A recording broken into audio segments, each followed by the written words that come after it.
Estamos de volta e nada melhor do que recomeçar após uma pausa necessária, que nos faz olhar para trás e percebermos como foram importantes os passos dados, hein? Que nos faz olhar para frente e perceber, mas ainda há muito caminho a ser feito. E a gente olha para o lado e percebe quantas pessoas ao nosso redor nos ajudando a caminhar melhor, a ter mais convicção em cada passo. Que nos faz olhar para o alto e perceber que há uma bênção nos acompanhando, uma luz nos guiando, e a gente percebe que, em meio a tudo isso, continua sendo apenas o começo. Mais uma vez, é só o começo. E aqui estamos nós, com essa nova proposta de podcast, agora, coisa nossa. Uma alegria para a gente celebrar esse momento inicial com vocês, a abertura, um novo começo do nosso podcast, Coisa Nossa, que vai deixar marcas na vida de cada um de vocês. O que a gente pede é tão somente isso. Vem com a gente. Vamos construir o que é nosso, para que seja cada vez mais a nossa cara, tá bom? E melhor ainda é estar na companhia de Gabi. Tem coisa melhor do que isso? Nada, não tem. Gabi, que bom a gente começar de novo, juntos, essa caminhada. Vai ser muito legal. E eu não acredito que você criou tudo isso assim, ó. Porque a gente mal falou sobre isso, ele já fez um texto belíssimo, né? E vai ser, já percebi que vai ser mais gratificante ainda do que tudo que a gente já tem feito, Verdade. né? Sempre estar ao seu lado é algo que me causa muita alegria no coração. Acho que você é uma pessoa iluminada e é alguém de quem eu gosto de estar perto. Então, eu acredito que quando a gente trabalha com quem a gente gosta e admira, a gente faz um trabalho ainda melhor, principalmente porque a gente gosta do que faz. É verdade. E a gente faz muito bem, porque bem. isso é uma coisa que é nossa, né? Isso aqui só pode ser feito por nós porque é nosso, né? Então, a gente tá com uma convidada aqui que você vai apresentar para a gente fazer esse início, fazer esse começo, como você chamou aí, e trazer muito mais gente para compartilhar o que a gente faz por aqui. E tem uma figura que ela tem lugar cativo aqui, né? Tá faltando hoje, mas ele vai estar conosco em alguns momentos também, Sim. que é o nosso Jefferson. Isso. Né? Olha, sentimos sua falta hoje, meu amigo, mas sabemos que em tantos outros momentos nos encontraremos aqui, né, para construirmos juntos esse podcast. Ele é a alegria do podcast, É né? verdade, é a leveza desse momento, leveza. né? É a leveza desse momento. Onde ele chega, paira, né? A paz, a tranquilidade e, ao mesmo tempo, a leveza acontece. Hoje, nesse novo começo, nada melhor do que recebermos uma pessoa com essa grandeza, elegância, né? Dignidade e, ao mesmo tempo, sabedoria para falar o necessário num tempo extremamente desafiador. E é claro que nós estamos nos referindo a Adriana Leite Tavares. Que bom, minha amiga, você está aqui conosco hoje no primeiro podcast Coisa Nossa. O primeiro episódio é teu, Adriana. Fica à vontade. Que bom te receber aqui nesse podcast. Aldísio e Gabi, eu lhes digo que é uma grande honra fazer a abertura, né, do Coisa Nossa. É um podcast que eu tenho certeza que será um grande sucesso. Como a Aldísio bem falou aí, falando sobre assuntos necessários, né, especialmente nesse episódio, falando sobre as mulheres. Meu nome é Adriana Tavares, eu sou graduada em Educação Física pela Universidade Regional do Cariri. Tenho especialização em Fisiologia do Exercício e Treinamento Personalizado pelo Centro Universitário de Volta Redonda, do Rio de Janeiro. E agora também, né, sou escritora, autora do livro Mulheres Sociofóbicas. E trabalho também com saúde mental. Sou psicanalista clínica, formada pelo Instituto Contemporâneo de Psicanálise, pela INSCOPSE. E será um grande prazer esse bate-papo aqui com vocês, tá? Espero poder contribuir nesse tema tão importante. E, né, às vésperas aí do Dia Internacional da Mulher. É verdade, Adriana. E como é importante nesse momento, né, Gabi, a gente trazer essa temática, porque não só o contexto que grita aos nossos ouvidos pelos desafios que se impõem, né, às mulheres e à sociedade como um todo, mas também pela semana, né, de conscientização, de luta, de reivindicação por mais dignidade, de manifestação também. É uma semana emblemática que nos ajuda a pensar todas as outras semanas, não apenas para ficar nela. Né? E é um debate que, infelizmente, não cessa, né? E eu digo infelizmente porque já faz tanto tempo, né, que a gente fala sobre isso, que a gente dá holofotes para essa situação, né, de violência contra a mulher. E óbvio que aqui eu tô falando de uma situação mais gravosa, né? A gente vai falar do Dia da Mulher, mas sempre que a gente fala do Dia da Mulher, a gente tem que remeter às violências que acontecem em relação às mulheres, né? E aí a gente estava conversando antes de entrar no ar, a gente conversando com a Adriana, e ela falando que esteve junto à frente de mulheres aqui do Cariri, né? E é um grupo que se mantém nessa luta, né? Então, sempre que a gente fala sobre Dia da Mulher, existe toda uma comemoração, as pessoas querem dar os parabéns, né? Um romantismo, Mas e a outra parte que permanece visível apesar de todos os avanços legais, apesar de todas as proteções? Eu vou botar muitas aspas aqui nos avanços legais e nas proteções, porque se eles de fato fossem eficazes, a gente não precisava mais estar falando sobre isso, né? É justamente, Gabi.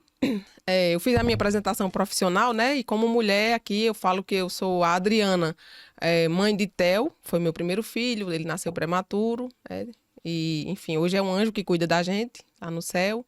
Sou mãe de Petros, meu rapaz de 14 anos, e Kevin, o pequeno de 5 anos. E sou esposa de Estevart. E eu falo aqui como mulher e mãe, né, sobre a importância de me colocar mesmo assim nesse lugar, né, de mãe, de profissional. Né? A gente vê quantas cobranças, né, a sociedade joga em cima da mulher. Tem que ser a mãe perfeita, tem que ser a profissional perfeita. Como Gabi falou, é sobre essa comemoração do Dia Internacional da Mulher, que não deve se limitar apenas a um dia ou a uma semana, né? Mas a mulher, ela merece ser respeitada, ser ouvida todos os dias. Uhum. E, assim, espero muito que a minha participação aqui seja leve uma boa contribuição para a sociedade nesse aspecto, né? Nesse contexto de valorização da mulher mesmo. E já está provocando isso, porque o livro que você presenteia, né, oferece para a sociedade tomar mais consciência, né, a partir de uma autorreflexão, é um livro extremamente necessário. Né? O tema em si ele já é provocador, né, digamos assim. Já traz uma reflexão muito forte. Mulheres sociofóbicas. A exaustão de ser mulher numa sociedade que massacra. Como é que surge essa... Eu vou logo para isso porque eu estou com vontade de falar desse assunto. Como é que surge, Adriana, no teu coração, né, na tua consciência, a urgência, a necessidade de construir uma obra tão importante como essa? Aldísio, na verdade, esse é o primeiro livro que eu publico. Sim. Mas não é o primeiro que escrevo, sabe? Assim, sempre me senti uma mulher desencorajada. Me coloco nesse lugar também. Talvez tenham sido esses tipos de elaborações que eu tenha feito, que tenham me levado, né, à criação desse livro. Algumas obras, que eu diria muito boas, já quase finalizadas, acabei jogando fora, né? Desde os 18 anos que eu gosto de escrever, eu sinto uma libertação, mas acabava achando, não vai agradar as pessoas, e acabava descartando. E aí, a ideia desse livro surgiu em um momento bem, bem difícil mesmo, assim. Eu sou personal trainer também, né, e gosto muito de movimento. Quem me conhece sabe que eu gosto muito de movimento, e eu sofri um acidente doméstico em agosto, né, caí de uma escada e fraturei o joelho, e aí tive que fazer repouso absoluto. E aí foi uma fase bem, bem complicada mesmo, assim, para mim. Eu comecei a botar em prática a presença, a consciência, né? A orar mesmo, pedir a Deus que me ajudasse a atravessar aquele momento ali de repouso da melhor forma possível. E aí um dia eu estava deitada e me veio, já sabe, assim, o título do livro, o subtítulo, e eu estava usando moletas, né, na época, saí ali me arrastando, peguei um papel e uma caneta e já anotei para pesquisar se esse nome de fato existia, que eu nem sabia se ele composto assim existia. E aí quando eu comecei a pesquisar, né, para ver se já tinha alguma obra também com esse título, eu vi que a palavra sociofóbicas, ela diz respeito a transtorno de ansiedade social, a fobia, né, medo de encarar multidões. Só que eu não queria nesse contexto, sabe? O meu pensamento era, de repente, começaram a me surgir ideias assim. Poxa, uma mulher, ela diz, hoje eu não quero sair de casa. Eu vou botar um pijama, vou ficar assistindo minha série. E lá fora a sociedade vai e fala, aquela mulher não sai de casa porque está passando por um processo de depressão, está com ansiedade, sabe? Rotulam, né? Aí, em outro caso, uma mulher adoecida, que de fato precisa de um tratamento, né, medicamentoso e tal, não sai de casa, e lá fora as pessoas dizem, aquela mulher não sai porque ela é chata, ela não quer se misturar, né? Em outros casos também, assim, digamos, a mulher sai, participa das atividades sociais e tudo, e as pessoas falam, aquela mulher está presente em tudo. Tem filhos, tem casa, e ela tem uma missa, ela está. Tem uma festa, ela está. Uma vaquejada, ela está. Como é que ela consegue, sabe? né? Aí, assim, Julga logo, de né? todos os lados, né? De todo jeito, Não julgada. deixa uma mulher em paz, né, Adriana? Não agrada Não nunca, né, deixa a Gabi? mulher em paz. E aí, eu pensei, não, eu preciso ressignificar essa palavra, né? Eu joguei essas aspas, porque aí a palavra sociofóbicas no livro, ela não é um diagnóstico. Ela diz respeito a mulheres silenciadas, mulheres cansadas, mulheres objetificadas, exaustas mesmo, assim, de terem que performar para a sociedade 24 horas por dia, né? Uma vida perfeita, a mulher guerreira, enfim. Abuso dessa palavra. A mulher guerreira, né? Que isso aí é jogado em cima da gente como mais uma sobrecarga. Sim. Né? E, assim, o livro Mulheres Sociofóbicas, ele não é um discurso de ódio aos homens. De maneira nenhuma. Até porque eu vejo como a opressão do patriarcado maltrata os homens. Sim. Né? Alguns homens gostariam até de se colocar em posições, digamos, de trocar os papéis com a mulher. O homem ficar tomando conta das crianças e da casa e a mulher trabalhar. Mas lá fora a sociedade vai dizer, poxa, aquele homem é quem toma conta da casa. Né? Inclusive, eu já vi situações assim, já presenciei, Inclusive, né? desqualificá-lo como homem por causa disso, né? Justamente. E, Gabi, enquanto na dinâmica familiar, para eles dava certo. Mas como a sociedade impõe, né? Assim, esse cansaço assim, que eu expresso, sabe? No livro, ele não se restringe somente às tarefas domésticas. É um cansaço, assim, porque a mulher é invisibilizada, né? A mulher é silenciada e isso cansa. Eu ouço, assim, quando vejo as mulheres na luta aí, né, pelos direitos, pelos nossos direitos, falam muito assim, parece que a gente está enxugando o gelo, porque cansa. E aí, nesse livro, eu trago uma parte, na introdução, uma parte mais teórica, né, que é bem curta, acho que 1,5 páginas. E nela eu trago algumas reflexões, né, sobre ideias nas quais eu acredito. Trago citações também bem pertinentes. E eu escrevi 18 capítulos. Cada um conta uma história. Todas nesse contexto, dentro desse eixo de submissão feminina, né, de julgamento mesmo, sabe? Assim, algumas histórias são bem curtas, mas o mais importante que eu peço ao leitor é que se atente a isso. Tá? De repente pode até alguém lendo uma história dessas, um homem mesmo, porque não é um livro específico para mulheres, não. É principalmente para os homens, né? Que esteja lendo, poxa, será que eu estou representando esse machismo estrutural dentro da minha casa sem perceber? Foi a primeira leitura que eu fiz, sabe? Eu comecei a me fazer, lendo o livro, eu tenho que me avaliar aqui em muitos aspectos, sabe? Para me corrigir também naquilo que é preciso. Então, eu acho, como você fala isso, eu acho de extremamente relevância, porque é o lugar que a gente deve se colocar mesmo, de reflexão, de repensar, né? De autoavaliação, para poder, de fato, irmos para um outro lugar se estivermos inadequados nessa relação dentro de casa, né? Então eu acho que o livro foi necessário também. No meu caso, está ajudando muito. Algo que me deixa também muito feliz é que o primeiro exemplar foi vendido a um homem, sabe? Foi meu sobrinho, Ivan Filho, ele, quando viu a ideia, disse, titia, pronto, o primeiro livro é meu, já pagou, eu vou deixar logo pago, sabe? Aí me deixou muito, muito feliz, muito satisfeita, assim, né? Em ver que também desperta, né? Essa curiosidade, essa vontade de conhecer as histórias e as ideias. Ô, Gabi, agora eu achei uma sacada muito boa essa questão do título, né? Porque ela pega uma compreensão pejorativa, né? Do sociofóbica e ressignifica, né? Para provocar agora uma reflexão. Né? Esse subtítulo eu achei fabuloso. Né? Exaustão de ser mulher numa sociedade que massacra. E, de fato, em todos os aspectos, né? Você falou aí, eu fiquei pensando, né? A mulher ela não tem a mesma posição social que o homem, ela não tem a mesma posição no mercado de trabalho, ela precisa fazer infinitamente mais para ter o mesmo salário, ela precisa ter muito mais formação para ocupar determinados cargos. Eu vejo, por exemplo, não sei se é uma realidade que te abrange, mas cursinho pré-vestibular. Se você for observar, há muitos professores que nem têm formação, professores homens, que são estudantes dos cursos de medicina.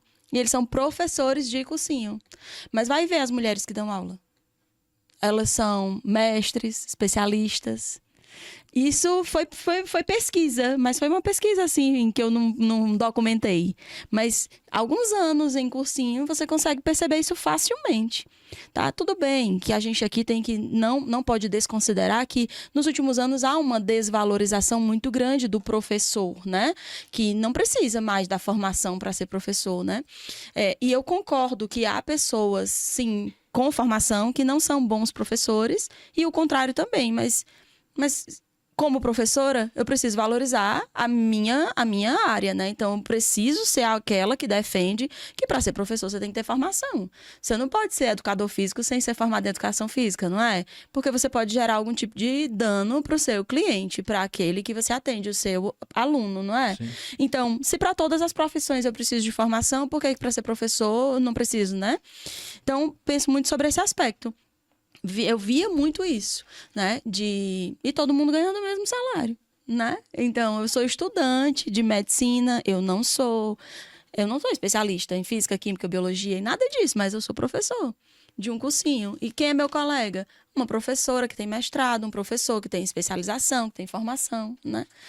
E esse contexto é um contexto que ainda é muito real e um contexto que, assim, a meu ver, não tem muita solução, sabe?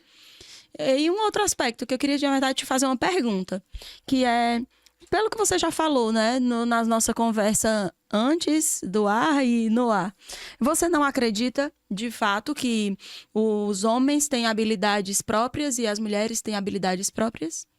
Sim, Gabi. Peraí, por favor, repete a pergunta.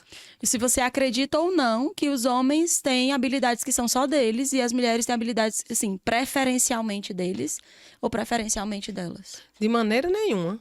Como eu falei, sobre essa questão de quebra de paradigmas, né, dos estereótipos de gênero, na minha casa mesmo eu posso dar esse exemplo, né, que não se restringe só à vestimenta. Eu estou aqui com essa gravata rosa, essa gravata é do meu filho. Não se restringe só às cores nas vestimentas, porque eles não têm problema nenhum em usar rosa, por exemplo, e eu azul. Mas eu falo também com relação a essas tarefas que são determinadas, né, para o sexo masculino e para o sexo feminino. Por exemplo, eu levo perfeitamente o carro na oficina e meu esposo passa roupas lá em casa. Ou seja, a sociedade determina, mas a gente tenta quebrar, porque não existe isso de fechar numa caixinha. O que é que o homem pode fazer e o que é que a mulher pode fazer. Sim. Quando a gente fala de fisiologia, por exemplo, é algo assim, né? Numa violência doméstica, por exemplo. É claro que, né, numa situação de conflito, né, a mulher... fisiologicamente, o corpo da mulher não possui força suficiente como o homem. Para um duelo ali dos dois, isso aí é uma injustiça, de fato, né? Sim. Até a gente vê nos esportes mesmo, a gente vê nas disputas ali de Olimpíadas, né, de competições, são mulheres com mulheres, homens com homens. Sim. Mas, no geral, eu acho que uma mulher pode ocupar o espaço que ela quiser na sociedade, a Sim. profissão que ela quiser, assim como o homem também. Como eu falo dessa questão do patriarcado, do machismo, né, que oprime também os homens, não é só mulheres. Como a gente sabe, o machismo também parte de mulheres, né? Que eu acho que é a parte mais dolorida do machismo é esta, né? É verdade. Quando o a mulher... julgamento de mulheres em relação às mulheres, Justo. inclusive, às vezes, é pior do que o de homens. É mais cruel. Eu acho muito dolorido isso, assim, quando eu vejo uma mulher disseminando ódio à outra, né? Porque eu acredito muito, assim, no mundo melhor quando nós, mulheres, apoiamos umas às outras. Quando você falou sobre o subtítulo, Gabi, né, a exaustão de ser mulher numa sociedade que massacra. Na perspectiva do livro, né, do meu ponto de vista, não quer dizer assim, eu estou cansada de ser mulher e quero ser homem. Porque eu, Sim. particularmente, nunca trocaria esse universo que é ser mulher, né? Sim. Que para mim é um universo, uma mulher é um universo inteiro para nascer homem. Sabe, assim, eu acho um mundo. A mulher... E acontece muito isso, as pessoas pensarem que é a mulher que ela se diz cansada, exausta. Porque eu acho que toda mulher é exausta. Assim, é uma... Acho que até você fala sobre isso na sua introdução, que você diz que a mulher precisa administrar a casa, saber o que vai ser o almoço, mandar a agenda dos filhos, olhar as mochilas. E esse trabalho, que até o Enem cobrou na redação, o trabalho de cuidado exercido por mulheres, né? O homem não vê. O homem não vê esse tipo de trabalho que a gente exerce de forma silenciosa. Mas que sem o trabalho feminino, esse trabalho específico, a casa não funciona. Né? Então, não é aquela coisa mais prática do tipo, como você tá citando. Se meu marido chegar em casa e não tiver jantar, ele fica com fome. Não é isso, porque isso é mais... não é disso que eu tô falando, isso é mais prático, entende? Mas, assim, quem tem que olhar as coisas que estão faltando em casa? Para que ao final do dia o jantar seja feito. Não na dinâmica da sua casa, que é uma casa em que se quebra paradigmas, mas esse trabalho, ele é cobrado de quem? Que tenha tudo em casa, que a lista do supermercado seja feita, que a farda das crianças esteja limpa para elas irem para o outro dia já para a escola. Né? De quem é cobrado tudo isso e em que momento isso é feito se de uma mulher que tem a mesma carga horária de trabalho fora de casa que o marido? Eu vi uma fala, que eu até cito aí, faço uma citação dentro do livro, da atriz norte-americana Meryl Streep. Uhum. Ela fala que o trabalho dos homens é um trabalho que acaba. O trabalho da mulher nunca termina. Aí ela até cita, né, no contexto familiar dela. O meu pai saía pela manhã para trabalhar e ao final da tarde chegava, tomava banho, jantava, pegava o jornal e sentava na poltrona. E ela fala, a minha mãe ia olhar se estava tudo organizado para o dia seguinte, ensinar as tarefas das crianças, né? Verificar se estava faltando algo para comprar no supermercado, enfim. Eu falo assim, né, como um desabafo mesmo. É um trabalho, uma labuta eterna, não tem fim. Tanto é que quando eu converso com outras mulheres, eu sempre ouço assim, se eu for parar quando não tiver nenhuma tarefa para fazer, eu não paro nunca, porque em uma casa nunca falta O que fazer. E com filhos, é que não falta mesmo. Por mais que tenha, né, uma rede de apoio, que tenha alguém, né, para dar esse suporte em casa, que o marido seja participativo como o meu, que faz a sua parte. Mas, assim, quem é que olha quando está precisando repor peças íntimas dos filhos, por exemplo, né? Quem é que vai atrás? Quando as roupas estão já apertadas e precisa trocar, comprar mais roupas, né? Geralmente, né, é a mulher que exerce esse papel. Lá em casa também isso acontece, sabe? Ele também diz, tá na hora de... Está na hora de né, de comprar a roupa nova para os meninos, enfim. Mas quando eu falo, assim, desse cansaço, não falo só por mim, mas, assim, me incomodo também quando vejo, sabe, outras mulheres numa luta eterna. Eu falo da mulher contemporânea, mas lembro também lá de trás, que eu já ouvi as pessoas falando assim, antigamente, quando uma mulher paria, né, quando ela tinha um filho, o marido se mudava de quarto. Por quê? Porque dizia, não, ele trabalha, ele precisa mudar para o quarto de hóspedes, porque no outro dia vai trabalhar, né? Enquanto a mulher amamentava, estava ali puérpera, né, naquele sofrimento dos primeiros dias, que todo mundo sabe como é, a maternidade é algo mágico na vida da gente, incrível, mas é bem cansativo também, né? A gente romantiza e tal, mas vamos, assim, botando os pés no chão, a sociedade ainda joga uma sobrecarga, né, em cima da maternidade, que pesa muito. E a mulher trabalha em casa, trabalha fora, né, e dá conta de tudo, da administração da feira, do que comer, enfim. Um homem não consegue dar conta de tudo. Não consegue. Uma coisa, só um minuto, Aldísio, que tem uma frase, né, que é muito comum na sociedade, você já deve ter ouvido, você também. Você vê uma criança bem mal educada. O que a sociedade diz? Cadê a mãe desse menino? Tem mãe nesse menino? Esse não tem mãe, não.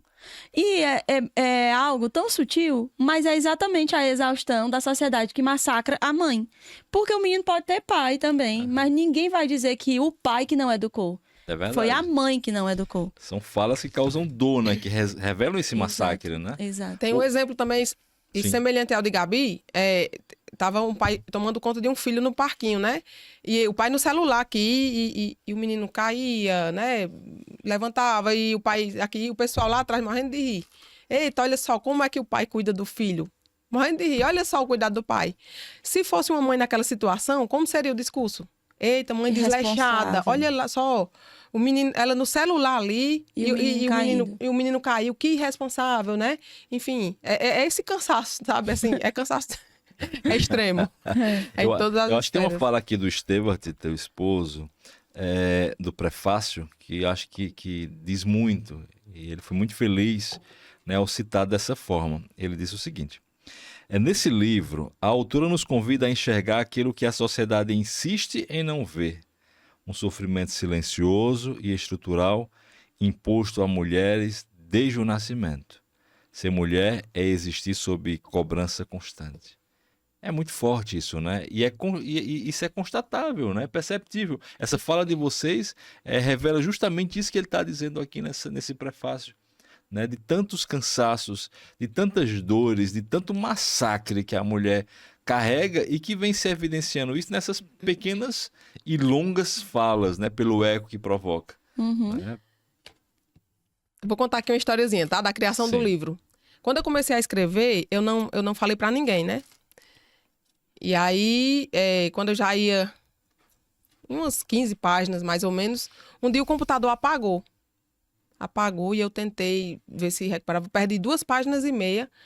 E aí eu disse, não, agora eu preciso pedir ajuda. Aí fui e disse a ele, Esteves, meu amor, estou escrevendo, o computador apagou, veja aqui se você consegue recuperar. E ele tentou também, mas não conseguiu. E eu fiquei angustiada, sabe, assim, sentindo, rapaz, perdi 2 páginas e meia, mas por que esse sentimento, né? Não é nem um documento? E no final de semana consegui lembrar e ainda acrescentei mais meia página, né? Acrescentei detalhes, ou seja, das 2 páginas e meia eu fiz 3. E aí com 2 dias, de novo, o computador apagou. Aí foi mais 1 página e meia. E aí eu parei para entender aquela angústia, né? Para elaborar por que aquele sentimento estava chegando. E eu entendi que era algo muito importante esse livro para mim. Não, se eu estou sentindo desse jeito, era como um luto, perder aquelas páginas. E aí eu disse, não confio mais nesse computador. E comecei a escrever num tablet, digitar num tablet, e o teclado do tablet ali, eu apanhava no teclado porque tem muitos atalhos. E aí ele trouxe um teclado e um mouse, e aí pronto, ficou melhor. Quando foi no meu aniversário, dia 2 de novembro, ele me deu um notebook novo de presente. Aí sim, aí ficou bem confortável. Aí quando foi um dia, eu disse, olha, eu quero lhe pedir para fazer a primeira leitura do livro.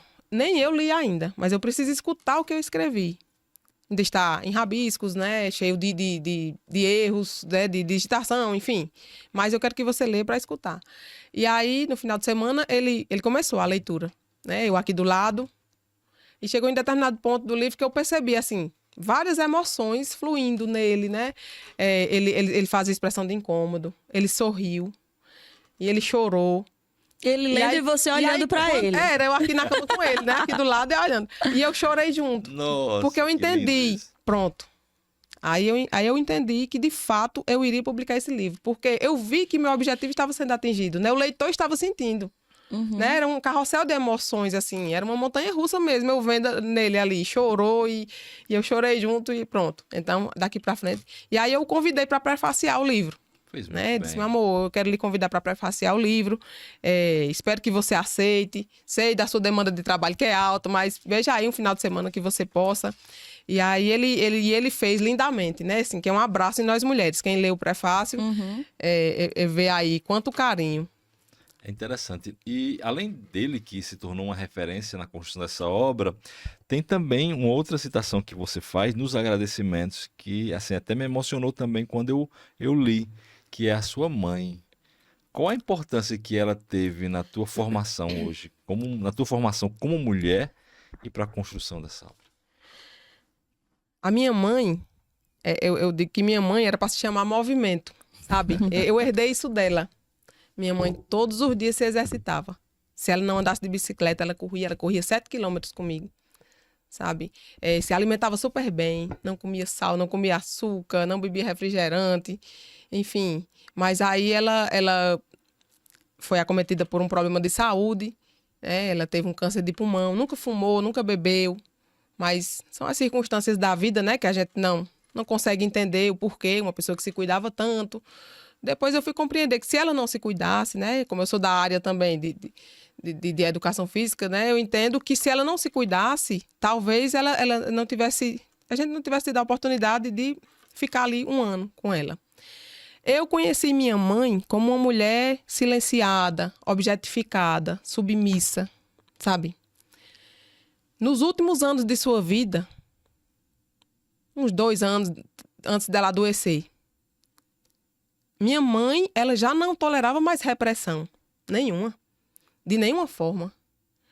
Ela já não usava um calçado que mutilasse seus pés para estar na tendência da moda ali, né? Ou uma roupa que a sufocasse para dizer, não, vou usar, está aqui ruim, me apertando, mas eu vou usar porque é uma roupa que está na moda. Não, ela se vestia bem. Né? Mas, às vezes, exagerava até, que eu dizia assim, ela usava um colar de pérolas, um gigolé e um brinco bem extravagante. E eu chegava a julgar e dizer, mãe, tá demais não, mãe, exagerado. E ela dizia, não, eu estou me sentindo bem, eu estou feliz, que eu gosto, satisfeita. Né? Pois é, eu não devo satisfação a ninguém. O que é que eu estou fazendo de errado? Estou me vestindo do jeito que eu quero e gosto. E aí, e o principal, sabe? Ela já não se calava mais diante daquilo que acreditava. E foi aí que eu a vi se tornando, de fato, uma mulher livre. Não, assim, essa história, esse livro não surgiu... não, eu fui pensar e lembrar de tudo isso. Não, o livro veio assim, foi inconsciente mesmo. Foi como uma inspiração divina. Como falo para vocês, eu passava 4 horas direto digitando, sem perceber o tempo passar. As ideias fluíam, eu levava meu filho para o futebol, eu escrevia lá no celular, para quando as ideias vinham, eu tinha que botar ali, né? Para não esquecer. Mas, assim, hoje eu vejo, né, nessas elaborações que faço, o quanto minha mãe está presente, né, nesse livro, nessas ideias. Eu digo a vocês, assim, o último capítulo que eu escrevi no livro foi o 17. Eu sentia a necessidade, quando eu estava no 17, eu senti, não, está faltando alguma coisa. E aí, um dia eu amanheci com a ideia de uma história de feminicídio. Ela é totalmente fictícia. Sabe? Totalmente fictícia essa história. E aí as ideias fluíam ali, só que eu me incomodava. É óbvio que o feminicídio é algo que incomoda a todos, né? Especialmente a nós mulheres, mas era algo que eu não sabia o que era. Por que é que eu estou escrevendo aqui e estou me incomodando tanto? A minha mãe, ela escapou do feminicídio, sabe? Na nossa infância, ela foi ameaçada várias vezes. Nós, crianças, a defendíamos, tal, né? Meu pai bebia muito e, enfim, passamos por tudo isso. E esse capítulo intitulado Nathalie, que é o capítulo 17, ele traz essa história de feminicídio. Depois foi que eu fui, né, fazer essas elaborações e entender o porquê daquele incômodo, sabe? Uhum. E, assim, nós, por tabela também, fomos... Aliás, nós escapamos também, assim, foi por um triz, sabe? Quantas vezes uma faca... passou por perto, né, e tal, numa discussão, né, ou sei lá, até arma mesmo também, enfim. Mas foi um período bem, bem difícil. Talvez tenha sido por isso, né, que eu, por todo esse tempo, fiquei, né, com medo de fazer o lançamento desses livros que eu escrevi. Mas agora, com esse, eu vim com medo de tudo. E aí, hoje eu vejo o quanto ela está presente em tudo na minha vida. Tem 2 anos que ela partiu, né? Eu posso dizer que eu renasci agora com esse livro, porque eu estava apagada. Eu ia pegar exatamente isso agora, nesse momento. Olha aí, você disse... conexão. Foi, porque na nossa conversa anterior, no começo aqui, você disse assim, eu renasci agora. Né? Você disse essa frase. Agora repete, né? E aí você falou novamente agora. Eu ia fazer uma pergunta agora sobre isso, porque você falou da sua mãe. Aí antes você disse, eu sou a esposa do Estevert, sou a mãe do Theo, do Petros, do Kevin. Sou a filha de Marilene. Sou a irmã de Vinícius. De Andréa. Mas e você? Quem são as mulheres que te atravessam?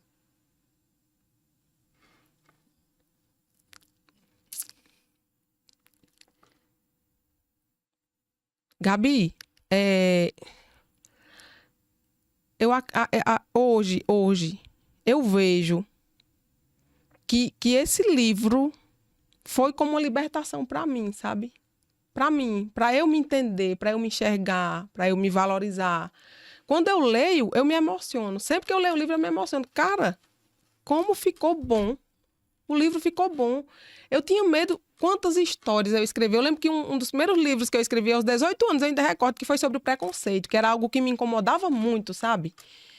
Me incomodava muito. O preconceito na escola, com meninas, né, meninas negras, o quanto as brancas eram privilegiadas. E aquilo me incomodava. Eu era uma criança, mas aquilo já mexia muito comigo, sabe? E aí eu vejo hoje, assim, essas mulheres que me atravessaram, a minha mãe, né, especialmente, a minha irmã, que é alguém muito importante na minha vida também, todas elas, assim, deixaram uma pitada de coragem e de reconhecimento mesmo da mulher que sou. No capítulo 13, eu faço uma homenagem a uma tia querida.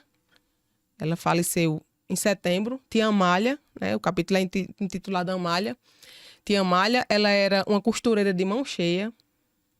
Ela noivou por 2 vezes, mas não casou. Nasceu em uma época de extremo machismo e opressão feminina. Nasceu na década de 30, né? Mais precisamente em 1934. E foi no velório dela, sabe? Assim, um momento bem doloroso, em setembro, que me vieram essas ideias, assim, eu lá naquele sofrimento lembrando de muitas coisas, assim. Quando eu e minhas primas, quando a gente estava lá na casa da nossa avó, nos fins de tarde, ela deitava com a gente, assim, na cama e começava a contar histórias. E aí eu lembro que ela dizia assim, eu fico tão satisfeita quando o dia termina e eu penso, eita, hoje eu lavei roupa, hoje eu lavei os banheiros, hoje eu arrumei a casa. E uma criança, eu pensava assim, poxa, é mesmo, terminar o dia sem você ter produzido nada, então você não é nada. E depois eu fui, né, depois que eu amadureci, eu fui pensar, não, então a mulher não tem esse direito de descansar, de dizer assim, hoje eu vou parar e vou descansar, né? Era um discurso dela que para ela, assim, claro, respeitando o contexto, né, no qual ela nasceu, no qual estava inserida, que era, né, bom, a mulher que não produzisse era uma mulher invalidada. Uhum. E tem uma outra história também, que eu sempre gosto de contar, porque todas são nesse contexto, sabe? Esse livro tinha que sair. Eu estava lá no sítio, ela morava no sítio, e ela me chamou para ir na cidade com ela fazer umas compras. Na época, lá tinha um Corcel 2, azul claro, e tia Amália dirigia muito mal, por sinal. Ela não sabia dar marcha ré. Se ela parasse em um lugar que não conseguisse manobrar, tinha que chamar... Não, vou chamar um homem, né? Tinha que ser sempre um homem. Vou chamar um homem para fazer a manobra aqui, porque eu não sei. Lembro perfeitamente desse dia, quando eu entrei com ela no carro. Ela calçava uma sandália preta, né? Lembro dessa riqueza de detalhes, assim. E pisava no pedal do carro, escorregando o pé. E eu perguntei, tia Amália, por que tem que fazer isso? E ela disse, é porque o carro não tem freio, é para pegar freio. E eu era uma menina e pensei, se ela já dirige ruim desse jeito, e num carro sem freio. Mas aí, não abandonei o barco não, né? Permaneci ali do lado dela, nós fomos. No caminho, ela disse, eu vou parar aqui na casa de uma tia para fazer uma visita. E aí, chegando na casa dessa tia dela, a tia, oi, Amália, quem te trouxe? Ela disse, eu vim dirigindo. Aí a tia disse, eita, Amália machona, sabe até dirigir. E aquele bateu em mim assim, uma criança, eu acho que eu tinha por volta de 10 anos de idade. Caramba, uma coisa tão simples, né? Para o homem, quer dizer que se a mulher usa a inteligência um pouquinho mais, então ela teria que ser homem para fazer. Sabe, eu já assim, num período muito difícil da vida, né? Eu estudava em escola pública e não tinha acesso a nenhum material, mas aquela reflexão ali me bateu forte.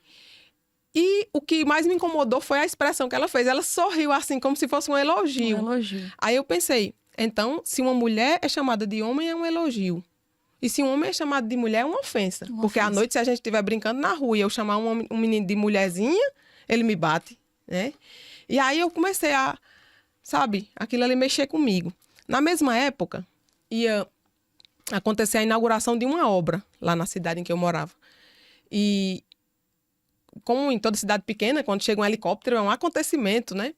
A meninada toda correu lá pro campo para esperar o governador que vinha para fazer a inauguração da obra.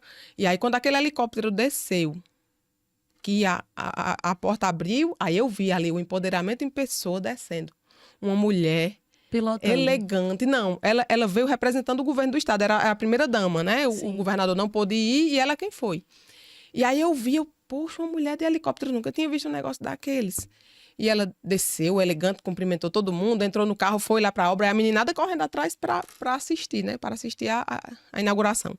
E lá ela falou tão bonito, sabe? Assim, se expressou tão bem, todo mundo respeitando, inclusive os homens, eu vendo lá os homens o maior respeito do mundo com ela. E aí eu comecei a fazer um paralelo, eu pensei, então não era só aquilo, não. Então uma mulher, ela pode ser o que ela quiser. E se ela permitir, ela vai ser sempre submissa. Sabe? Aí, assim, esses dois contextos aí, né? Ou seja, que já chamaram vem muita de atenção, longe. mesmo criança. Já vem de longe, né?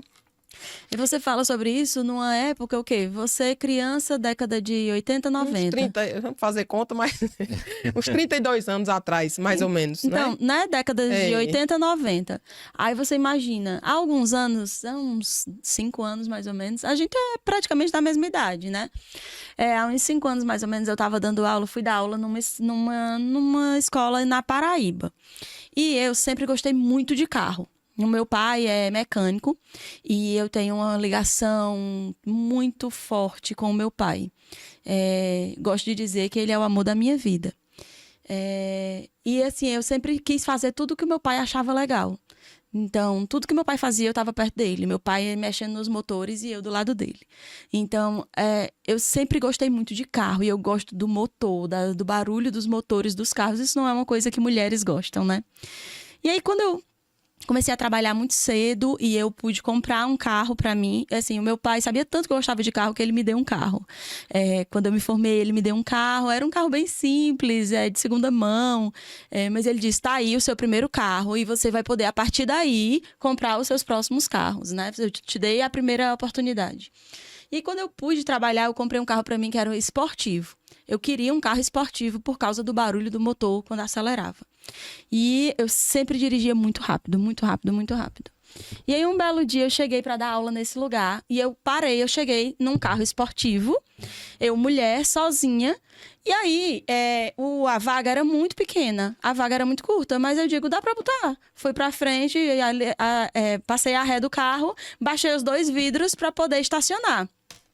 Quando eu estacionei, que eu desci, os meus alunos estavam todos em pé e disseram, uma mulher dirigindo esse carro? Nunca vi uma mulher dirigindo um carro desse. Depois uma mulher estacionou numa vaga desse tamanho, sem ninguém ajudar. Eu disse, minha gente, eu não comprei minha habilitação, não. Tirei a habilitação. Isso é muito simples. Qualquer pessoa que tirou a habilitação consegue fazer isso. Por que vocês estão achando estranho? Porque a gente nunca viu uma mulher dirigir assim. Não. Não foi isso. Na mesma hora eu desconstruí. Vocês nunca se deixaram ver uma mulher dirigir. Porque vocês acreditam que toda mulher dirige mal. Aí eu peguei logo um dado. Mas vocês sabiam que todo seguro de carro é mais caro se o condutor principal é homem? Contrariando tudo que vocês dizem. Vocês sabiam que se botar um homem e uma mulher da mesma idade dirigindo um carro, o seguro é mais alto se for um homem? Porque homem se envolve mais em acidente do que mulher. Conforme a estatística. Eles ficaram olhando, calados. E aí foi uma coisa que sempre eu conto em sala. Porque é uma coisa que me chamou muita atenção pelo fato de eu imaginar, uma mulher, professora, que não naturalmente não sofreria esse tipo de como é que eu posso dizer? Ser contestada em relação a isso. Aí eu fiquei pensando, imagina as outras mulheres que não saberiam responder, que não tem essa possibilidade, ou uma mulher que não aprendeu a dirigir, ou que não quis mesmo. Tem muitas mulheres que não querem dirigir, né? Como que elas são tratadas? Porque você está num espaço de poder. Ali naquele lugar, eu estava num lugar de poder, como professora, fazendo algo que eles achavam legal. E mesmo assim eu fui julgada. Então você imagina uma mulher sem nada disso. Como que ela seria tratada, né? Que aí foi bem exatamente o que aconteceu com tua tia Malha, né? Machona. Olha a expressão. Como tu é machona, né? Ou seja, como tu faz coisa que homem faz, que não é coisa que mulher faz isso, né? E, Gabi, esse tipo de comentário, né, que a tia fez com a minha tia, eu ouvi muito durante a infância. Por exemplo, se uma menina subisse mais alto na árvore do que o menino, alguém dizia, era para ter nascido um homem. Verdade. Se uma menina aprendia a dirigir mais cedo do que... Tem 2 filhos. A menina aprendeu a dirigir mais cedo do que o menino. Era para ter nascido homem. Se ela corre mais rápido. Enfim, quando se a ela mulher... joga bola melhor, né? Quando a mulher se coloca minimamente, né, no lugar de poder, ela é podada. Sim. E, assim, principalmente quando não se colocam como você se colocou nessa situação, né? De se impor ali, de mostrar mesmo, assim, dados reais, né? Sim. Enfim, essa exaustão, de fato... Exato, é toda hora, né? Em todos os espaços, É toda hora. Você sabe, disse Gabi? você disse que joga bola, né? Sim, Você joga gosto futebol. muito de futebol. Aí é muito comum num contexto como esse você ser masculinizada. Não se elogia a mulher que faz coisa de homem de forma feminina. O elogio vem tentando mascarar a crítica, que é chamando de masculina, não é? Como o que aconteceu com a sua tia. Então não vem um elogio para uma mulher. Veja o que acontece com a Marta, jogadora de futebol. Quantos anos ela foi melhor do mundo? Aí você vê o salário dela e vê o salário do melhor jogador do mundo masculino. E o tanto que ela é chamada de homem, né? Porque ela joga bola. Nesse capítulo que eu faço essa homenagem à tia Amália, né? Eu contei outras histórias e não falei propriamente sobre ele. Ele é um capítulo que é história real, né? Sim. Tem alguns pontos dentro das histórias que são fatos que eu ouvia na infância de alguma mulher que tinha, né? Mas, assim, foi colocado dentro da história fictícia. Sim. Ele fala sobre um incômodo que tia Amália, mesmo tendo nascido e sendo criada nesse contexto de extremo machismo, ela se incomodava. Ela era costureira e ela contava a gente essa história mesmo, assim. Ela dizia, tem uma cliente minha que quando vai encomendar roupa, o marido sempre vai junto. Eles chegam lá, sempre vão no final da tarde, bota o tecido lá na mesa e ela só diz, Amália, eu quero esse modelo. E aí, quando eu pegava a trena para tirar as medidas dela, ele já levantava, tocava na pele dela e dizia, eu quero a manga aqui, abaixo do cotovelo, e a parte de baixo eu quero aqui, 1,5 palmo abaixo do joelho.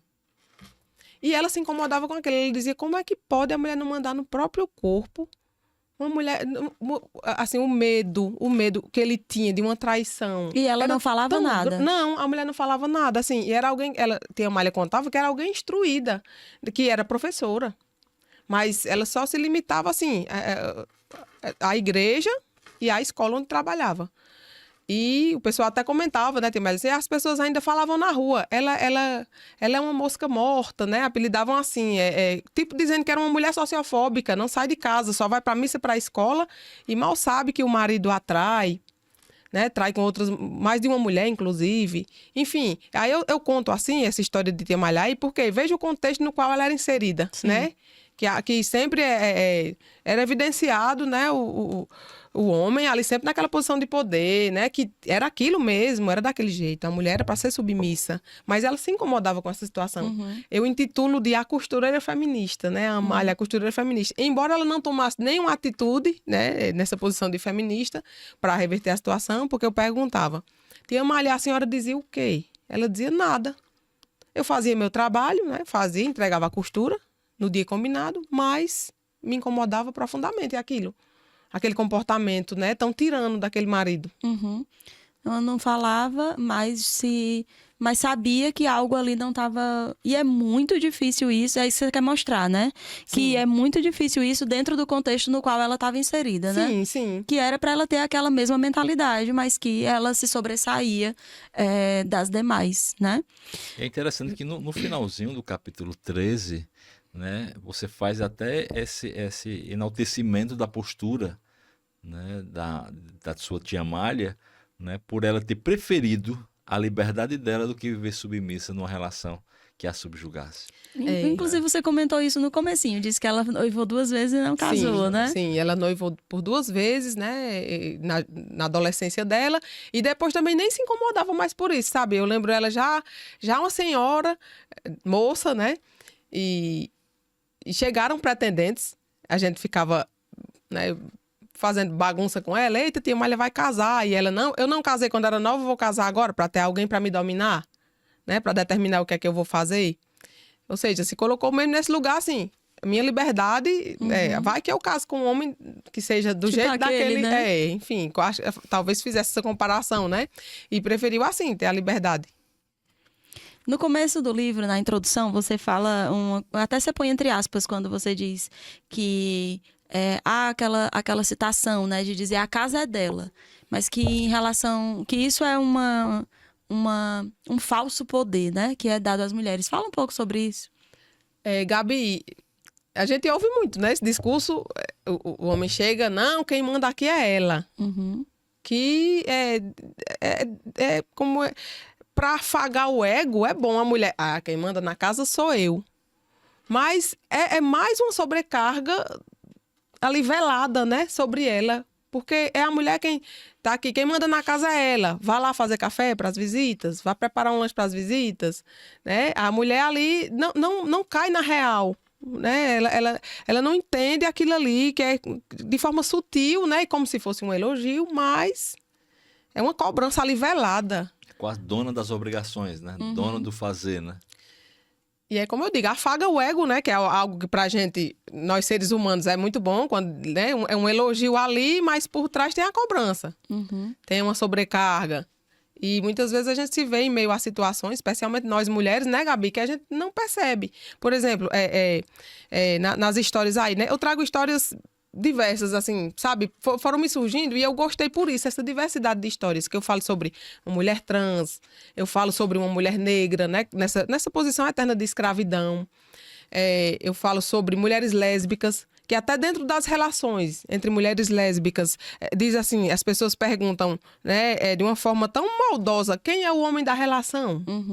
Né? A gente ouve falar, né, comumente nisso, né? Sim. Quando tá a rodinha aqui, pessoas na sociedade, vão passando ali, quem é o homem? Né? Por trás, ficam falando mal. Sim. E por quê? Porque tem que ter um homem.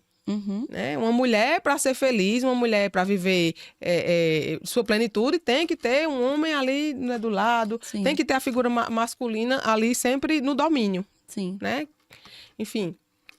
E tem uma das histórias, no capítulo de Shirley. É alguém que perde totalmente a identidade sem perceber. Né? Como eu falei, assim, de uma forma tão sutil vão surgindo que ela acha que é amor. As amigas alertam, né? Eu falo isso assim, levando para um contexto real. O namorado começa a dizer, não vista essa roupa não, eu escolhi uma roupa linda para você. E aí ela, então é porque ele me ama. Deixa a dela que ela gostaria de usar de lado, vai usar a que ele escolheu, né?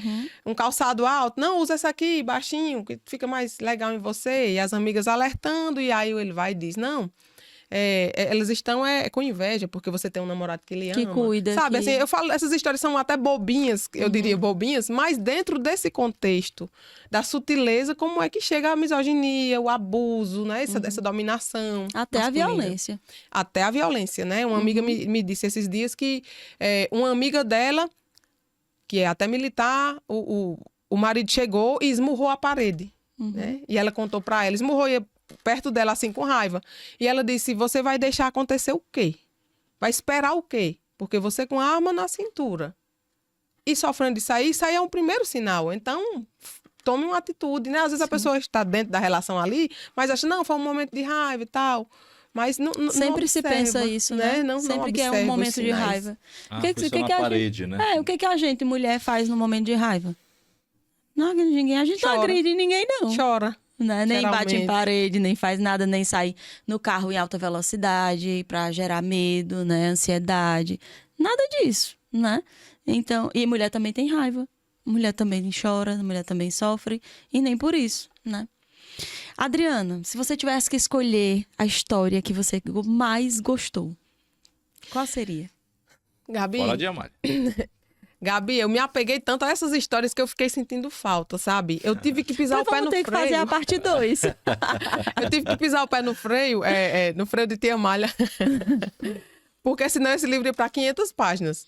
Sinceramente, assim, a vontade de escrever as ideias, não, eu preciso barrar aqui, né? Como eu falei, o último capítulo foi esse de Nathalie, eu escrevi e botei ele para ser o 17. O 18 fala sobre mulheres sociofóbicas de fato, né? Mulheres que tinham medo de sair, que tinham medo de aparecer, que tinham medo de multidões. Eu finalizei com ela, não foi proposital, como eu estava falando antes da gente iniciar aqui, foi de forma inconsciente essa estrutura do livro, né? Eu até, depois que escrevi, foi que eu fui botando ali e ficou Amália no 13, né? Nathalie no 17 e o 18 eu fechei com esse Mulheres Sociofóbicas. Me apeguei muito às histórias, mas assim, histórias que eu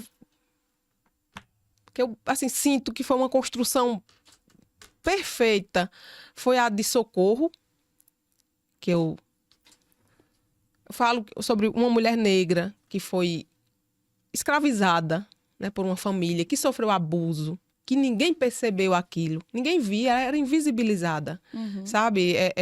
Ninguém percebia o sofrimento daquela pessoa.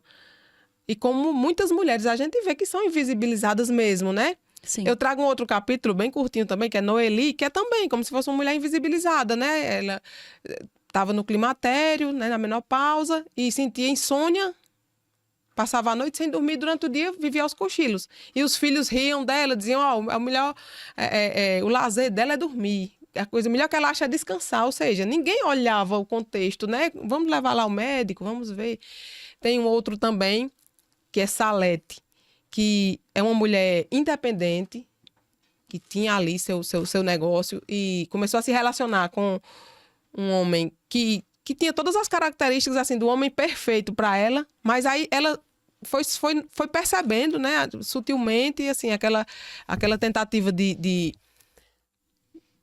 torná-la uma mulher submissa, né? Começou a falar, para de trabalhar, você não precisa. E ela resolveu trocar o amor, de fato, com muito sofrimento, né, por uma vida de liberdade. Ela preferiu terminar o relacionamento, porque isso é muito difícil para a mulher também, né, Gabi? Eu falo assim, uma mulher nem deve sentir-se culpada quando o relacionamento fracassar, porque ser amado é muito bom. Começou ali o relacionamento, ela está se sentindo muito bem, se sentindo amada e viu que, de fato, assim, era alguém que não a merecia, termina e fica se maltratando, né? Falando que eu poderia ter feito, né? Se culpando, na verdade, né? Quando, nesse capítulo de Socorro, por exemplo, né, que ela sofre um abuso, é como toda criança que é abusada, ao invés de se ver como vítima, se vê como culpada. E acaba nem contando, né? Aí trago muito esse contexto também. E, assim, como você pedindo aí para eu eleger uma das histórias, eita, é bem, bem complicado, viu, Gabi? Porque até as mais curtas, como, por exemplo, tem um capítulo que é Carla, que é bem curto. Carla, acredito que é o 3º capítulo. Que é uma história de uma médica solteira que tinha que trabalhar além, para que pelo menos se equiparasse aos homens, né? Trabalhava em um hospital, o diretor extremamente machista, e quando tinha algo para fazer, não, chama um homem, que ele é mais competente para fazer isso do que uma mulher. E ela se desgastava, ela não tinha uma vida social, chegava na casa da família só para dormir, na casa dos pais dela só para dormir, descansar, não saía do quarto, passava 2 dias dormindo, porque esgotada de tentar, que eu até falo que essa frase é muito adoecedora, dar conta de tudo. Quem é que consegue dar conta de tudo? Então, nós como mulheres, assim, vamos nos colocar nesse lugar assim, a gente faz o que for possível. Porque se for procurar, não, eu preciso ser aquela que não falha, aquela que, ao final do dia, quem é mãe, né? Ao final de alguns dias, pensa assim, hoje eu fracassei totalmente. Quem é a mãe que nunca se colocou nesse lugar, desse cansaço, assim, dizer, hoje eu fracassei. Hoje eu falei alto com meus filhos sem que eles merecessem, por que aconteceu tudo aquilo? Não tive paciência com eles.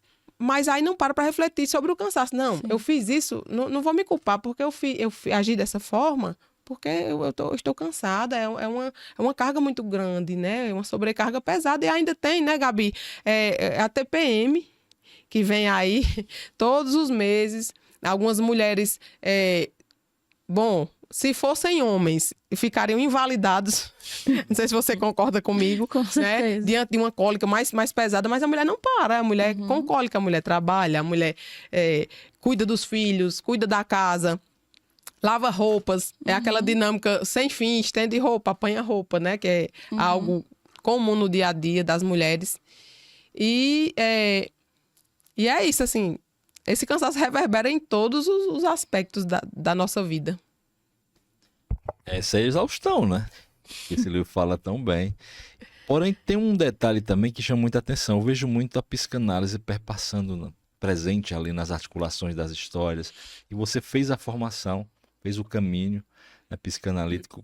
Como é que isso colaborou? Como é que a psicanálise colaborou para a construção das histórias, bem como também para as interligações que você conseguiu fazer?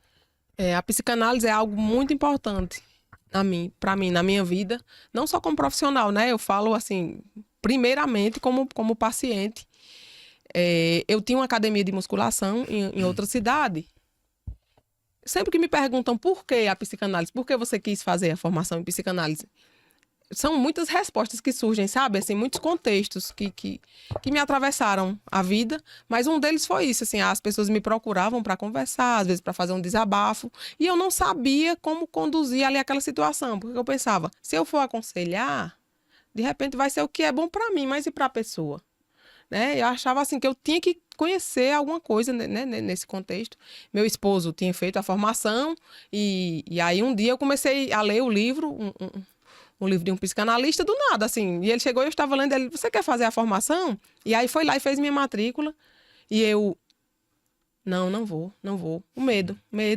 Eu fui, assim, eu cresci dentro desse medo de enfrentar, sabe? Eu era extremamente tímida. Na verdade, assim, a escola para mim era um grande tormento. Sair de casa para ir para a escola era um grande tormento.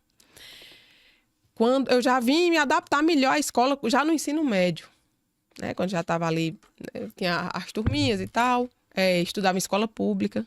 A escassez de escola pública naquela época era grande. Nem livros a gente tinha, né? Eu vou falar agora aqui um pouco sobre essa minha relação sobre os livros, tá? Sem fugir do assunto, mas rapidinho aqui só para eu dizer essa história que é muito importante na minha vida. Sim. A gente não tinha livros na escola, né? A professora, ela escrevia no quadro e a gente passava, né, aqui pro caderno, né? E ela ia lá e apagava e a gente tinha que acompanhar. Enfim. E eu tinha uma professora que acreditava muito em mim.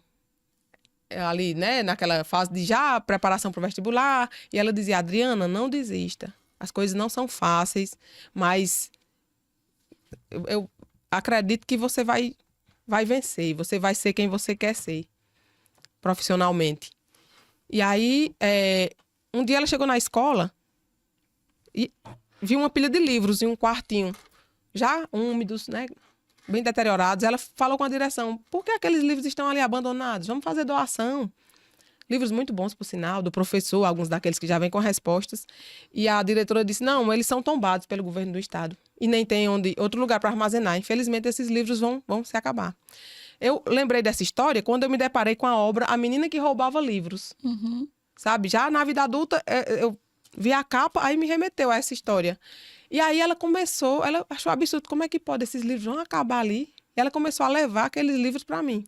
Chegava na minha casa, Adriana, hoje eu trouxe um de biologia. Adriana, hoje eu trouxe um de português. E foi com aqueles livros que eu me organizei para estudar em casa, né? Eu fazia redações, ela corrigia, né? Para aprimorar minha escrita. E eu consegui me organizar e entrar na universidade pública. Através, né, daqueles livros que a professora levava para mim. E aí eu também descobri que minha escrita era um tanto ousada nessa época, sabe? Assim, eu percebi, cara, é arriscada a minha escrita, porque quando eu peguei a folha do vestibular, eu não sei como é hoje, como se dá hoje, mas naquela época era numerada, ainda, né? Uhum. Naquela época, como se fosse há 500 anos atrás, né? Eu vi o tema ali, botei o título e me veio a ideia da última linha da redação. E eu pensei, eita, se eu descer com esse texto aqui e não linkar com a última frase. Mas eu estava tão segura nesse dia quanto com esse livro. Sabe, assim, não vai dar certo. E eu vim lá, primeiro parágrafo, segundo, terceiro, né, como era assim regra de dissertação. E deu certo que eu passei, né, no vestibular. E eu sou eternamente grata àquela professora que um dia se arriscou para me oferecer conhecimento. Sabe, assim, por isso que eu digo, o mundo se torna muito melhor quando nós mulheres apoiamos umas às outras. Eu me orgulho muito do que ela fez, não o ato ilícito, mas o empurrão que ela me deu, sabe? Assim, uma criança pobre, sem condições, doida para vencer na vida, que não tinha nem livros para estudar e ela acreditou, sabe? Nem falo tanto pelos livros que ela me forneceu, mas assim, o que mais me impulsionou foi ter alguém que acreditava em mim. E era uma mulher. E era uma força, né? Enfim. E aí, trazendo aqui, Aldísio, para responder sua pergunta, né, sobre a psicanálise, tive, né, algumas fases bem difíceis na vida, como lhe falei, perdi meu primeiro filho. E aí precisei tratar, né, essa questão dos cuidados com a saúde mental. Comecei a fazer a terapia psicanalítica, né, bem difícil, por sinal, porque no começo não é fácil, e nem no meio, e nem hoje, que eu faço semanalmente, né, eu atendo, mas a minha análise pessoal é semanal. E foi tudo isso, assim, tive 2 psicanalistas, né. O meu primeiro psicanalista foi Adamo Brasil, que é uma pessoa maravilhosa, hoje é muito amigo da nossa família, né? Como nós nos tornamos amigos, aí acabamos rompendo esse ciclo de paciente e psicanalista e iniciando, né, essa relação de amizade. A Adriana, a esposa dele, que é uma pessoa também maravilhosa e muito sábia, né? Uma grande amante da literatura. São pessoas, a Aimee, filha deles, hoje são pessoas da nossa casa. E aí eu dei início a um novo processo com uma psicanalista de São Paulo. Faço online minha terapia. Muitas pessoas acreditam que não dá certo, né, online, mas eu digo assim, com segurança, que eu só comecei a atender online quando eu vi que a minha online também dava certo. E aí, sou profundamente grata a eles também, sabe, assim, a ter tido essa coragem de me mostrar, porque eu vivia escondida. Eu vim me mostrar agora, sabe? Já recebi alguns convites para eventos e tudo e pensei, eita, agora que eu assanhei aqui o marimbondo, agora não posso escapar. E aí a psicanálise, assim, quando eu trago também dentro do livro essa questão dos cuidados com a saúde mental, infelizmente nem todo mundo tem acesso às sessões, né, de terapia. Outras pessoas têm condições, mas acabam fugindo, porque a gente se confrontar com nós mesmos é algo bem difícil, mas é algo transformador. A gente acaba desmistificando muita coisa que criam a nosso respeito. Você não vai conseguir, você não adianta fazer isso porque não dá certo. Ouvi muito isso na minha infância. E acabei transformando aquilo ali em coragem. Não, disseram que eu não ia fazer, que eu não ia conseguir. Agora é hora de despertar. Hoje eu não tenho um trabalho fixo. Eu faço os atendimentos de personal, faço atendimento de psicanálise, faço bicos, como diz a história, né? E hoje, né, me coloco também nessa posição de escritora, né? Já fui aprovada em um concurso público para professor efetivo do Estado, mas aí na época eu atravessei um momento bem difícil, que foi quando perdi meu primeiro filho, e acabei deixando de lado e não assumi. Mas a psicanálise, assim, é algo, como eu já falei, muito importante na minha vida e para também, assim, a criação desse livro, para ter coragem de me mostrar e de aparecer e de achar que não vou falar porque a minha dicção é ruim, mas aí quando eu vejo outras pessoas falando, rapaz, falam como eu também, são seres humanos que vão morrer do jeito que eu vou morrer. Enfim. E aí, assim, quem puder, eu super indico. É algo transformador, até para o intelectual mesmo, sabe? Eu passei muito tempo adormecida, como falei, né? Depois do falecimento de minha mãe. Eu parei tudo, inclusive minhas atividades físicas, como ela corria comigo, e aí, de repente, quando ela acamou, eu travei total. Passei muito tempo, e agora que eu estou começando a retornar, de fato, e consciente. Consciente de quem eu sou e de que eu não quero ficar estacionada, não. Quero ir para frente. E a Adriana é movimento, né? Adriana, é interessante também ver que é um livro cheio de perspectivas e de expectativas, né? Como é que você vê essa obra, né, nos próximos meses, anos, se vai se desdobrar, se teremos outras obras Parte também. 2, parte 2. Que eu estou ansioso já. Né? Se temos... Quais são as expectativas em relação a essa obra que é tão urgente, né? Que é tão necessária? Como é que está isso no teu coração? Aldísio, o meu irmão, Vinícius, ele mora na Argentina, faz medicina na Argentina, inclusive o lançamento, a primeira apresentação do livro eu corri para que fizesse enquanto ele ainda estava aqui. E ele me disse algo muito importante, sabe? Uma frase assim que me marcou. Ele me disse, olha, livros são eternos. Você não vai ficar com medo de não dar certo agora, não, de repente, eita, investir tudo nesse livro e não está vendendo e o pessoal não se interessa. Não pense isso não, porque se você rodar o Brasil inteiro, a sua apresentação do seu livro vai ser nova, seu livro vai ser novo. Quem nunca leu vai querer ler, né? E, enfim, até fala em traduzir, né? Vamos traduzir esse livro para trazer aqui para a Argentina. E, assim, minhas expectativas desse trabalho e com relação a outros trabalhos também, assim... Como a escrita me liberta e me faz tão bem, agora eu não paro mais, sabe? Eu não estou escrevendo, que é para eu trabalhar esse livro primeiro. Eu nem pego no computador para isso, né? Para criar uma nova obra, porque não, eu vou trabalhar esse livro. Em minha vida, eu sempre fui muito apressada com tudo, e se eu for mexer, vai sair 10 livros daqui para o final do ano. Mas eu quero trabalhar esse livro até assim, porque é um assunto muito necessário, né? Muito necessário. De fato, ele é um manifesto. Ele não é um diagnóstico, como já falei. É uma leitura agradável, porque os capítulos são bem curtos. Até aqueles que as páginas são mais numerosas, mas ainda são, né, considerados curtos. Histórias muito boas, por sinal.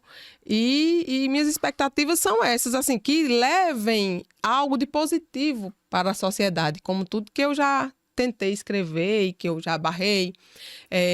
Eu tenho... Dessas obras que eu descartei, tem apenas 2 que estão, digamos, travadas ali, né? Que eu não me desfiz delas. Uma delas tem 3 anos que eu dei início à escrita, que é um livro intitulado O Caminho de Mim, o exercício da presença como ferramenta para a construção do autoconhecimento, que eu acho também algo muito importante, essa questão de presença, de a gente estar onde está, que é o lugar e o momento mais importante, é o aqui e agora. O que foi, já foi. Às vezes é importante visitar o passado, como psicanalista eu falo isso, né? Para que a gente possa ressignificar, né? Reelaborar ali e para que pare de doer, né? O que já maltratou uma vida inteira. E no futuro também essa ansiedade por aquilo que ainda vem, que nem se sabe se vem. Né? Então, essa questão da presença é algo muito importante. O que eu escrevi nesse livro, até botei em prática nesse período em que eu fiquei de repouso. E aí foi nesse momento de presença ali, de oração, que eu consegui, criar, né? O Mulheres Sociofóbicas. E um outro livro, que na verdade era para se transformar em livro, foi o meu trabalho de conclusão de curso, a minha graduação. Eu senti uma necessidade de fazer um trabalho sobre gênero, porque eu via nas aulas de educação física aquela divisão de meninos e meninas.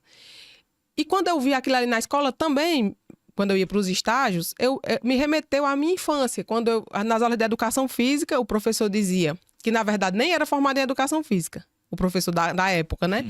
Ele dizia, vamos para a quadra às 5h30 da manhã.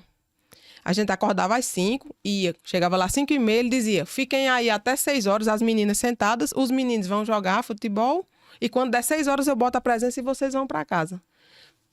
E no curso de educação física, eu pensei uma vez, eu era para ser a pessoa mais frustrada com a educação física, mas talvez eu quisesse mudar aquela realidade, né? Tudo isso veio junto, sabe? Parece que as coisas concorriam assim, para que eu fizesse esse trabalho mesmo.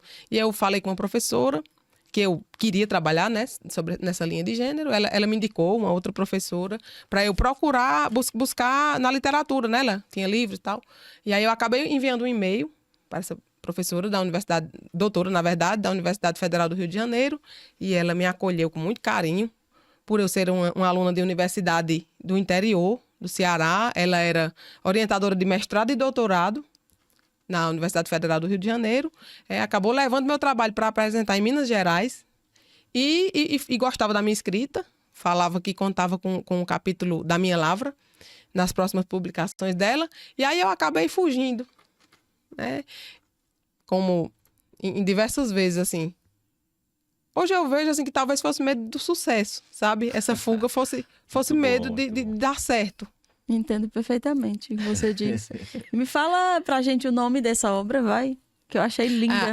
Era intitulada Meninos e Meninas, botei as meninas na frente, tá? Sim. Meninas e meninos não se misturam. Um olhar, aliás, uma crítica sobre as relações de gênero na educação física escolar. Precisamos desse livro. Por favor, urgente, né? Urgente. E assim, eu acredito que ainda hoje é um livro atual, Sim, né? Nesse contexto, porque os meninos e as meninas não terem esse convívio mais prático, mais, né? de maior contato físico durante as aulas, de repente, até no contexto mesmo do dia a dia, brincando na rua, não vão aprender a se respeitar. Né? Ou seja, na escola é separado, então na rua é separado também. Hoje em dia, pouco se vê, né? As crianças brincando na rua como antigamente. Mas, na hora que se encontrarem, vai sair menino machucado, menina machucada. Por quê? Porque não aprendem a conviver juntos, a brincar juntos, a respeitar os limites de cada um. Né? A força. Que isso é algo muito importante também, né? Meninos acabam chutando uma bola mais forte de propósito para machucar as meninas, ou seja, questão de respeito, de limites, né? Tudo isso precisava ser trabalhado. E aí, eu esperava muito isso, assim, eu não queria fazer um trabalho por fazer, eu via alguns colegas, não, vou fazer a revisão de literatura. E eu fiz ainda um trabalho de revisão de literatura, um artigo uma vez, mas foi com tanto incômodo, sabe? Não é meu. Esse livro, cada linha aí, cada palavra escrita, inclusive como é a primeira edição, né, assim, pode haver algum erro de digitação e tal, né, já de antemão aqui já alerto que numa próxima tiragem vão ter as correções necessárias, mas é isso. É tudo meu. É tudo meu. Aliás, meu não, né, porque na verdade eu fiz esse livro com coisa todo nossa. carinho, mas é coisa nossa, justamente. Envolve tanta história bonita, né? Sim. Que provoca reflexão e que acaba envolvendo a gente também na dinâmica, né? Na busca por superações, por compreensões também. Então acaba se tornando nosso, né? Eu quando leio cada página que a gente se deleita, eu já começo a me sentir como parte disso também, sabe? Por isso que digo que é coisa nossa, né? Aldiz, pois é uma grande honra para mim ouvir um homem se referindo assim ao livro, né? Que tocou, que de fato você, de repente até se identificou com alguma história ou lembrou de alguém, né? Eu vi alguém passando por isso, eu vi algum marido fazendo isso com essa mulher, ou então eu vi minha mulher se posicionando e eu de repente achei que ela estava errada, mas não, ela só estava manifestando ali algo que é direito dela, que na verdade essa luta por empoderamento, né, por um lugar não é nada mais do que o justo. O óbvio. Né? O básico, né? Cansa também por isso, né, Gabi? Porque a gente luta pelo óbvio, né? A gente luta por direitos que devem ser iguais. Não é que a gente quer ser homem, eu já falei. Não é eu estou exausta de ser mulher e quero ser homem. Ou colocar o homem, né, no lugar de... Não, é um discurso de ódio aos homens, homem não presta. Não. Algumas pessoas têm essa ideia equivocada, né? Quando querem lutar pelos direitos da mulher, acabam generalizando. Querendo botar o homem na posição de submissão. Não é essa a ideia. Não, é só ter os mesmos... É só ter dignidade. Viver com dignidade. Só isso. Não é nada demais, assim, não é nada além do que... Né? Não, eu quero ser acima do homem sempre. Não. Assim, a gente vê na disparidade salarial mesmo, em empresas, ainda hoje. Né? Nos tempos de hoje, se vê mulheres e homens ocupando o mesmo cargo e a disparidade salarial. E aí, quer, não quer, então sai que eu boto outra pessoa no lugar. Sim. Mulheres deixando de ocupar espaços porque engravidam. Sim. Né? É algo muito, muito dolorido isso, né? Porque a construção familiar e o planejamento familiar é dos dois, não é só da mulher. Ela engravida por uma questão biológica, né? Não é só o algoritmo da internet, não, sabe? Assim, nesse momento que eu vivo, né, esse trabalho com esse livro, Como já falei, ele é uma produção independente. O livro é todo registrado com ISBN, ficha catalográfica, já foi enviada uma cópia à Biblioteca Nacional. É todo registrado, mas eu sou autora independente, não tenho editora. Eu vendo ali um a um. E, como falei, né, sobre o algoritmo, não, para mim, hoje em dia, não é só aqui na rede social, não. Na internet. Eu vendo minha vizinha, sabe, assim, eu vejo uma figura de quebra de paradigma total. Ela, policial grávida. Sabe? É algo que eu olho assim, rapaz, tudo, né? Para onde eu olho, eu vejo assim, parece que o livro tá fazendo isso. O olhar né? é diferente também. Pois é. Porque as pessoas veem, mas elas não reparam, né? É. É verdade. Esse silêncio é interessante, né? É porque a gente fica refletindo sobre tanta coisa, né? Fala Coisa, muito, coisa, O silêncio fala muito. Mas assim, se a gente combinasse aqui, vamos passar 48 horas sem parar falando sobre esse assunto, né? Sobre esse assunto, esse contexto de submissão feminina, de lugar de poder sempre podado, né? Da mulher. Como eu vi recentemente uma situação aí com uma árbitra. Sim.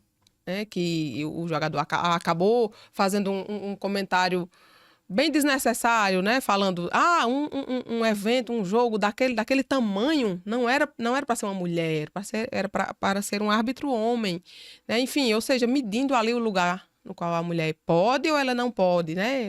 Onde ela pode ocupar, a posição que ela pode ocupar, que não pode, pelo tamanho ali.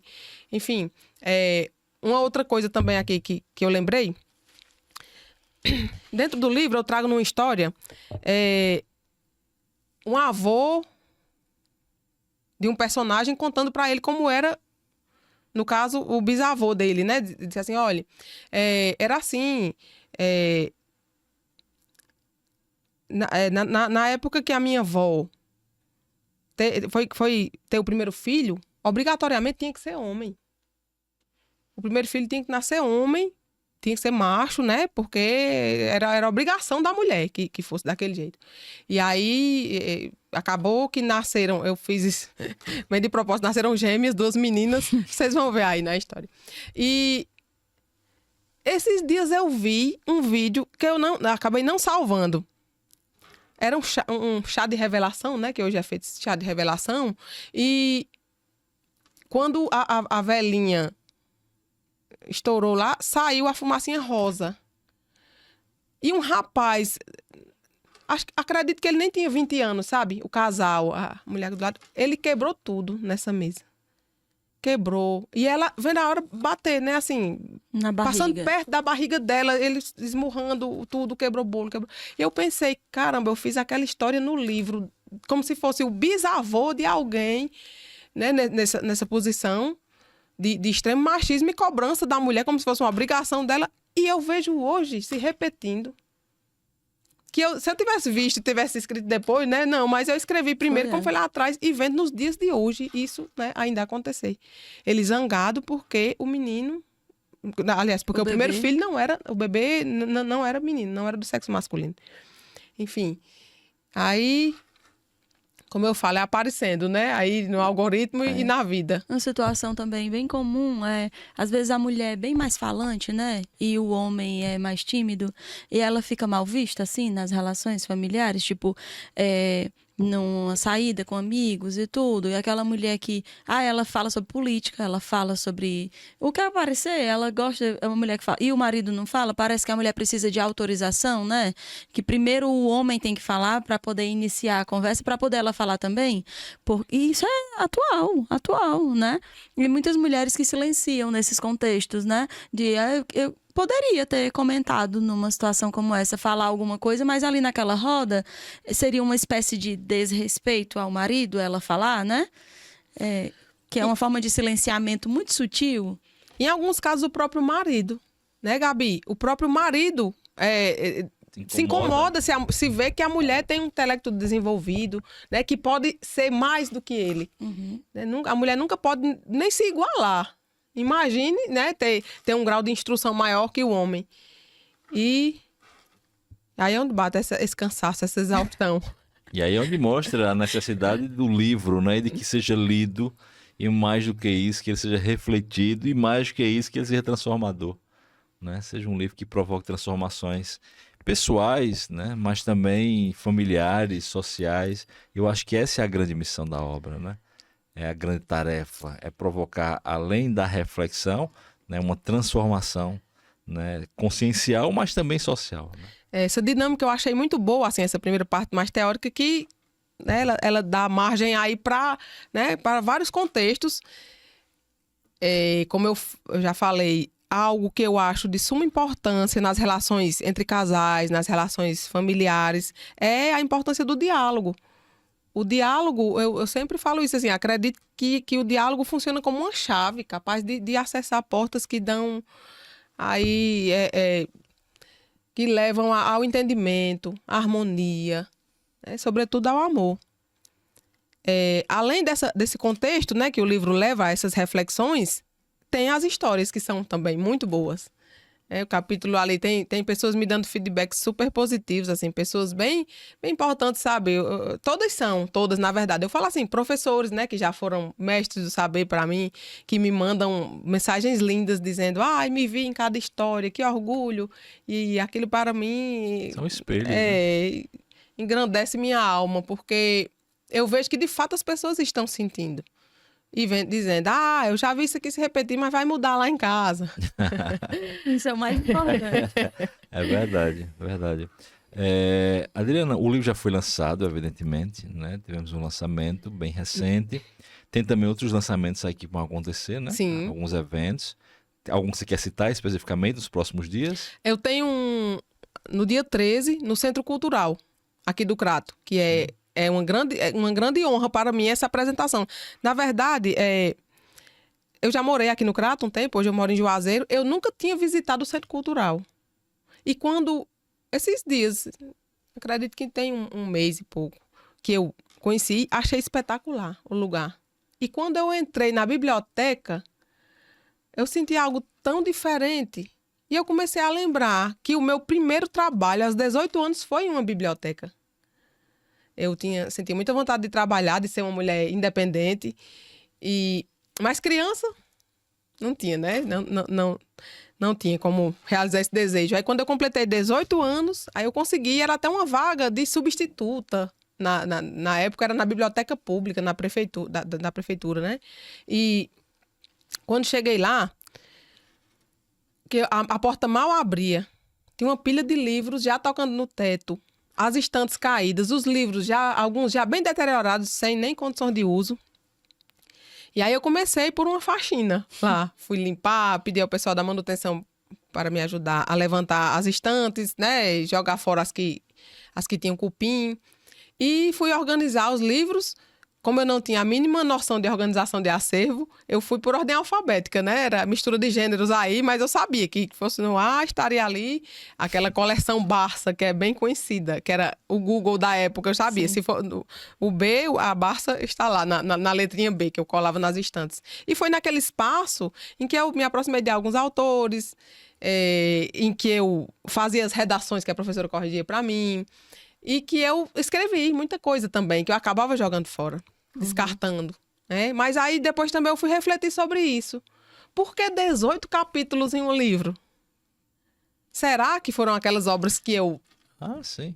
descartei, né? Será que tem um pouquinho de cada um ali?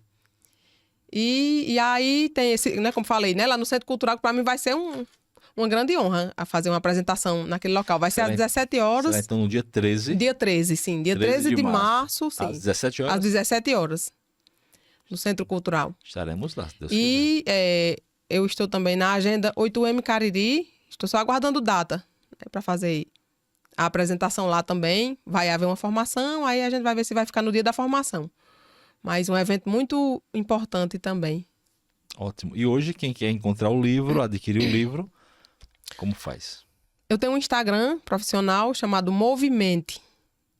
Né? Pode Tudo a ver, ir né? lá Movimente, né? Por conta desse trabalho, corpo e mente, que eu, assim, vejo como indissociáveis. Claro. Para mim, quando você cuida do corpo, está cuidando da mente também e vice-versa. E quando você pode cuidar dos dois, né?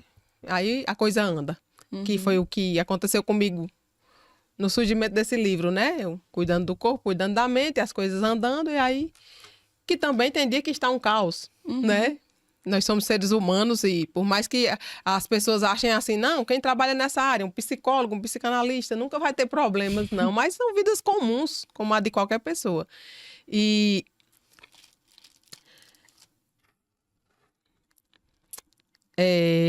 como eu já falei, vou ter mais uma apresentação dia 7, também é uma apresentação particular do livro.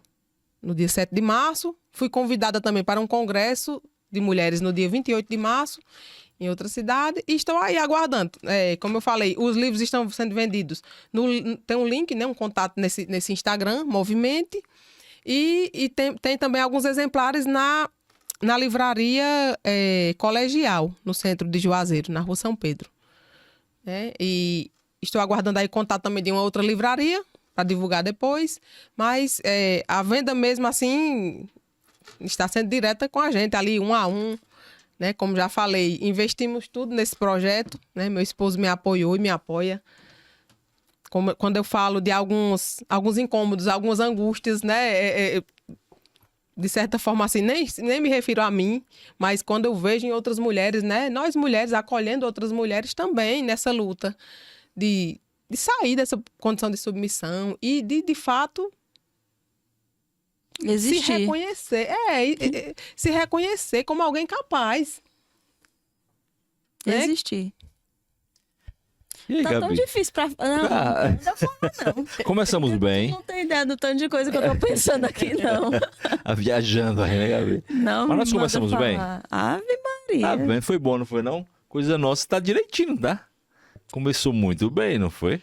Tá difícil pra eu falar, juro. Juro. Vocês aí da psicanálise, eu não entendo nada. Sei que eu tô só aqui reelaborando e ressignificando um monte de coisa na minha cabeça. Na verdade, somos aprendizes, né, Aldísio? Sim.